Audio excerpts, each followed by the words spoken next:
Electronics Practical Gyan uploads educational and informational videos related to practical electronics GK. If you would like to get more videos, please subscribe our channel. जैसे कि मैंने ये कहा था कि ये सफ़ेद वाला केबल बास केबल है, जो ये कीपैड पीसीबी और ये जो मेन कंपोनेंट पीसीबी है, दोनों के बीच में कनेक्टिविटी इस्टेब्लिश करता है ये बास केबल। अब इसमें हम लिक्विड वगैरह लगा के साफ कर सकते हैं, उसमें कोई दिक्कत नहीं है।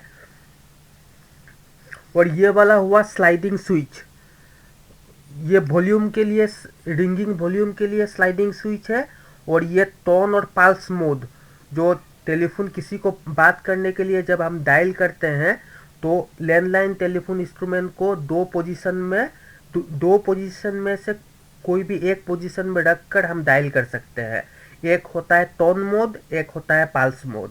पल्स मोड से टोन मोड फास्ट होता है, तो इस वाले स्लाइडिंग स्विच से हम टोन या पल्स सिलेक्ट कर सकते हैं। और ये वाला लो हाई मीडियम वॉल्यूम के लिए है।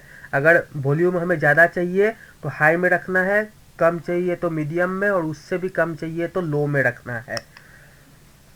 तो ये हुई आपका जो भी कंपोनेंट है, कंपोनेंट का आइडेंटिफिकेशन। अब इसके बाद इसमें फॉल्ट क्या क्या आते हैं, तो कंपोनेंट के बारे में मैं आपको बता देता हूँ फिर से एक बार कि इस पीसीबी में रजिस्टर्स होता है, ट्रांजिस्टर्स होता है, हाई वोल्टेज प्रोटेक्शन के लिए एमओवी यानी मेटल ऑक्साइड वेरिस्टर, डायोड होते हैं, नॉर्मल डायोड। उसके बाद ये जेनर डायोड्स होते हैं, दो आईसी है, एक है 91214 और एक है 2418 जो रिंगिंग आईसी है।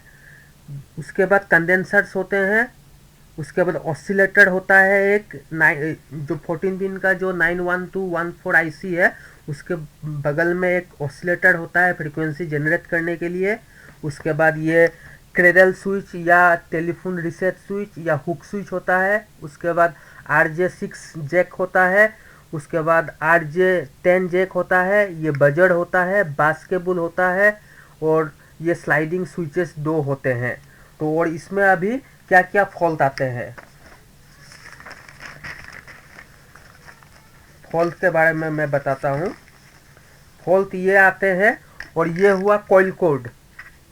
ये RJ10 जो जैक होता है उसमें जाकर लगता है, इसका ये सिरा RJ10 जैक में जाके लगता है।